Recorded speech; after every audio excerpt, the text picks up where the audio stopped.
Company Setu from Coimbatore. இப்போ பார்த்தீங்கன்னா capital குட்ஸுன்னு இருக்கும். நம்ம பேலன்ஸ் ஷீட்டில் ஃபிக்ஸட் அசட்டில் கேபிட்டலைஸாக இருக்கும் சில மெஷினரிஸு. அது நமக்கு வந்து ஃபர்தன்ஸ் ஆஃப் பிஸ்னஸாக இருக்கும். மேனுஃபேக்சராக இருந்தால், ட்ரேடராக இருந்தால் ஃபர்னிச்சர்ஸு, ஃபிட்டிங்ஸு, ரேக்ஸ் அதெல்லாம் இருக்கும். ஜென்ரலாக அதுக்கு இன்புட் எலிஜிபிள். நம்ம பேலன்ஸ் ஷீட்டில் கேபிட்டலைஸ் பண்ணி இன்புட் எடுப்போம். பழைய வேட் ஆக்டில் என்னென்னு பார்த்தீங்கன்னா ஃபஸ்ட் இயர் 50%, செகண்ட் இயர் 50%. பழைய சென்ட்ரல் எக்ஸைஸ் ஆக்ட்லேயும் ஃபஸ்ட் இயர் 50%, செகண்ட் இயர் 50%. ரெண்டாவது புட்டு யூஸ்னு வார்த்தை இருக்கும். எப்போ அந்த மெஷினரியோ அந்த ஃபர்னிச்சரை யூஸ் பண்ண ஆரம்பிக்கிறோமோ அப்போ தான் இன்புட் எடுக்க முடியும். அது 2 வருஷமாக பிரித்து எடுக்கணும். ஜிஎஸ்டி ஆக்டில் புட்டு யூஸுங்கிற வார்த்தை இல்லை, இன்டெண்டட் டு பி யூஸ்ட் அப்படின்ட்டு இருக்குது.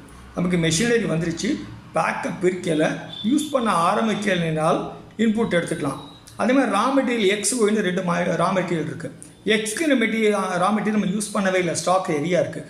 ஒய்ங்கிற ரா மெட்டீரியல் யூஸ் பண்ணிட்டோம். அப்போ எக்ஸுங்கிற ரா மெட்டீரியல் அக்குமுலேட் ஆன ஐடிசியை தாராளமாக எடுத்துக்கலாம். நம்ம யூஸ் பண்ணால் தான் எடுத்துக்கணும்னு அவசியம் இல்லை. இன்டெண்டட் யூஸுங்கிற வார்த்தை இருக்கிறதுனால பின்னாடி யூஸ் பண்ண போகிறேன், தொழில் சம்மந்தப்பட்டதுனால எடுத்துக்கலாம். ஜிஎஸ்டி ஆக்டில் நமக்கு 2 வருஷம் கிடையாது. வாங்கின அந்த வருஷமே ஃபஸ்ட் இயரே இன்புட் எடுத்துக்கலாம். அதாவது நம்ம வாங்கிட்டோம், பேக்கப் பிரிக்கலை, யூஸ் பண்ணலை, நம்ம இடத்துக்கு வந்து சேர்ந்துருச்சு, நமக்கு 2Bலே வந்துருச்சு, பே பண்ணிட்டோம் அப்படின்னா 100% இன்புட் எலிஜிபிள்.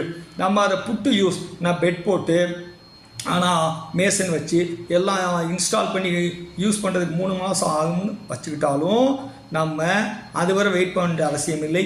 இது வாங்கின உடனேயே எடுத்துக்கலாம். இதுதான் எனக்கு ஜிஎஸ்டி டிப். தேங்க்யூ.